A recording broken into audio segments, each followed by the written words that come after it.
Ayan guys, nasimulan ko na yung pang-apat na layers. Ayan.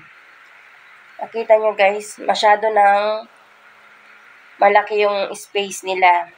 So, hindi na, pag mag-add tayo ng additional sa gitna. Bawat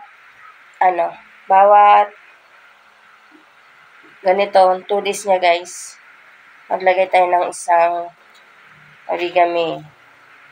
Ayan. Sa isang butas lang guys Ayan.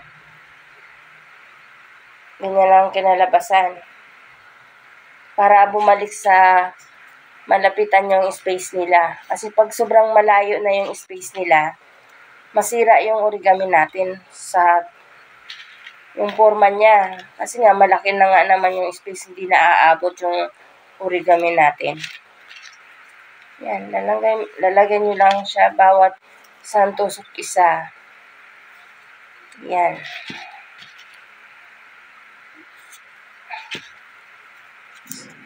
Sana okay sa video guys. Nahirapan akong ipakita.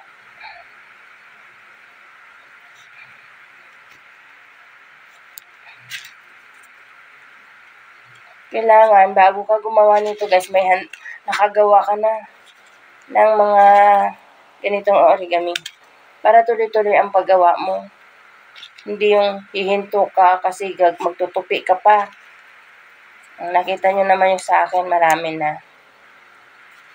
Yan. Malapit na. Malapit na matapos guys. Okay.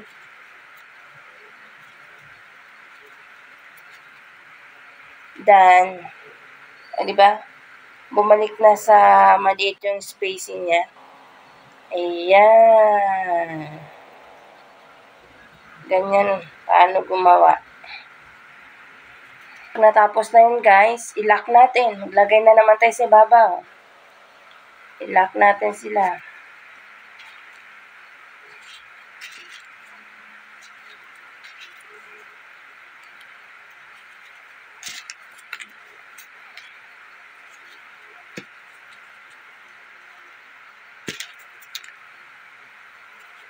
The more na parami sila ng parami guys, lalo siyang naging mahigpit ang kapit nila sa isa't isa.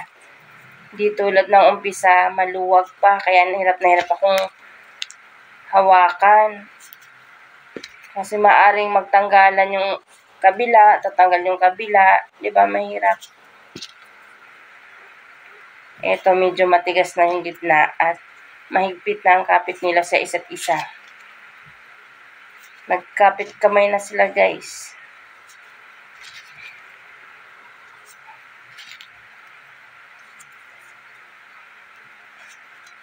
Okay, done. Yung additional na nilagay natin sa center ng bawat isa para maging malapit ang kanang spacing. Ayan na, nalock na siya. Done guys. Ganun lang guys, hanggang palaki siya ng palaki. Depende sa anong gusto mong forma guys. Anong gagawin nyo. Ito na guys. Malaki na yung nagawa, yung naumpisahan natin kanina. Yan.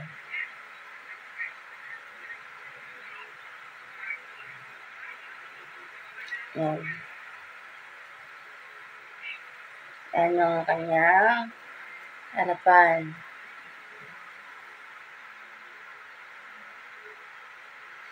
Hindi ko na pinakita guys kasi sobrang habang tagal nito gawin. Kaya pasulpot-sulpot na lang tayo mag-video guys.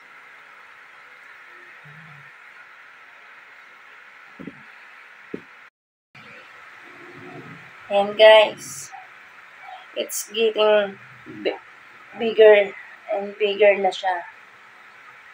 Ayan. Diba?